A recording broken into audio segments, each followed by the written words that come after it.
ज्ञानोबा तुकाराम, ज्ञानोबा तुकाराम. नमस्कार बाबा. ज्ञानोबा तुकाराम. आज आपण पंढरीच्या वारीत सहभागी झालेला या एका आजोबांशी चर्चा करणार आहोत आणि त्यांच्याकडनं वारीचा अनुभव कसा असतो तो आपण त्यांच्याकडनं जाणून घेऊ. सर्वप्रथम तर आजोबा तुमचं नाव काय? माझं नाव पूर्ण नाव विठ्ठल लांडगे. आणि तुम्ही कोणत्या गावावरून आलात? आमचं गाव वाशिम जिल्ह्यामध्ये राजे रामनाथ प्रकारचे आहे. आणि तुम्ही किती वर्षापासून वारी करता बाबा? मी माझा जन्म 15 नोव्हेंबर 1946 आहे आणि ही 64वी माझी वारी आहे. 64वी. पहिली वारी कोणत्या वर्षी चालू केली? कितव्या वर्षी? तुम्ही किती वर्षाचे होते तेव्हा? 19 वर्षाचा. 19 वर्षाच्या आसपासूनची तुम्ही वारी करताय. आणि आता तुमचं वय काय? माझं वय आहे 84. या आजोबांचं वय 84 आहे आणि ते 19 वर्षाचे असतापासून ही वारी करत आहे. म्हणजे आज 64वी वारी आहे यांची. याच्या मागे तुमची प्रेरणा काय वारी करण्यामागे? या वारीचं असं म्हटलंय, वारीचं म्हटलं असं आहे ही माऊलीची वारी आहे आणि प्रथम महादेवाने दिंडी काढली. महादेवाने? पहिली दिंडी महादेवाला काढली. दरदर दरदर गुरगुर गुरगुर पळस उठला बापडी अरे शिवनाम शिकदमखी शिल्प कापडी अरे. हाती खांद्यावर पातात घेऊन पहिली वारी महादेवाला काढली. आणि ती परंपरा ज्ञानोबांनी ज्ञानेश्वरी देव मराठी भाषेमध्ये जी आम्हाला काढली आणि ज्ञानोबाला सुद्धा वारी केली पंढरपूरची. त्याला असं महत्व आहे, कोणाचं असं महत्व आहे. एक अभंग म्हणून तुम्हाला बोला ना.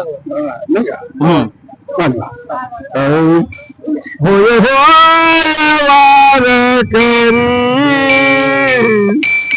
बाहे पंढरी.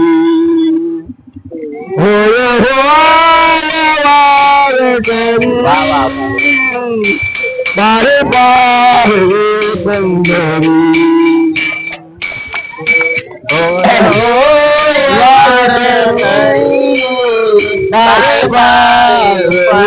पंढरी पाहून वारवंत कायची वैकुंठ. पाहून वारवंत कायची वैकुंठ. होय होय वार करू पाय पाहे पंढरी. होय होय वार करू पाय पाहे पंढरी. या वारीमध्ये जे सुख आहे ते वैकुंठात नाही. वैकुंठ तो आयुष्य नाही. स्वर्गीची आमत इथे जागेच्या मृत्यू देहात जन्म आला. स्वर्गात जाणाऱ्या जवानला असं वाटतं या भूतलावर या पृथ्वीला मला जन्म घ्यावा, कारण हे सुख स्वर्गात नाही, ही होणार नाही. हे सुख कुठे नाही, हा आनंदही कोठे येते. या स्वर्गाचा आनंद आपण कुठे जरी गेलो, उदंड पाहिजे उदंडाय केले उदंडावरून खात्या नाही. ऐशी चंद्रभागा ऐशा ऐशी होण्याची ऐशा इथे देव कुठे. हे म्हटलं पंढरपूरच्या वारीचे.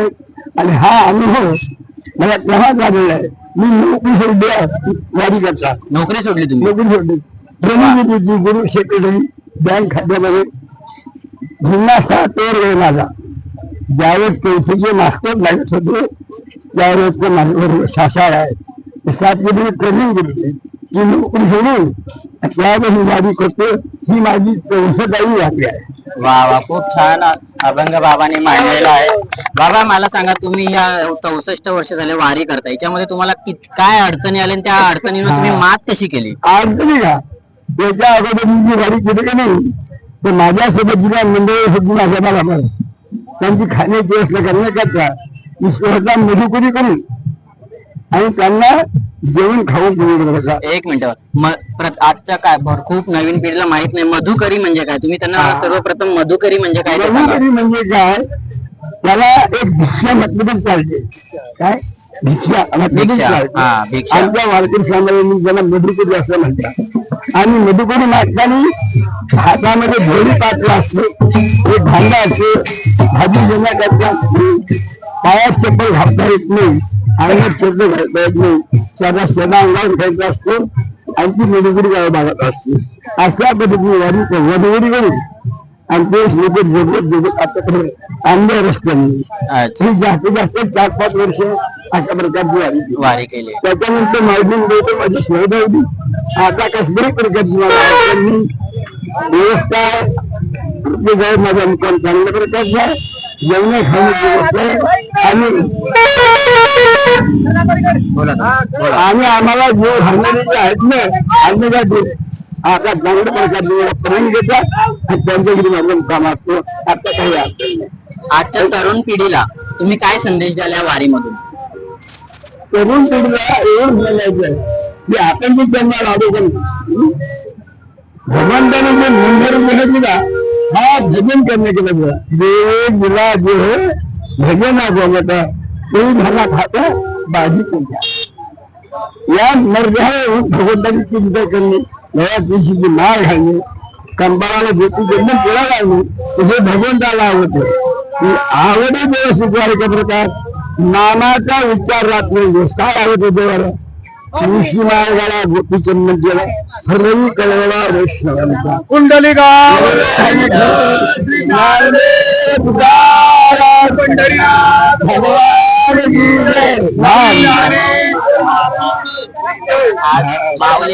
माऊलींनी खूप प्रकारे आपल्याला संदेश दिलेला आहे आणि खूप 64 वर्ष झाले वारी करताय तरी त्या थकत नाही, पायी वारी करताय.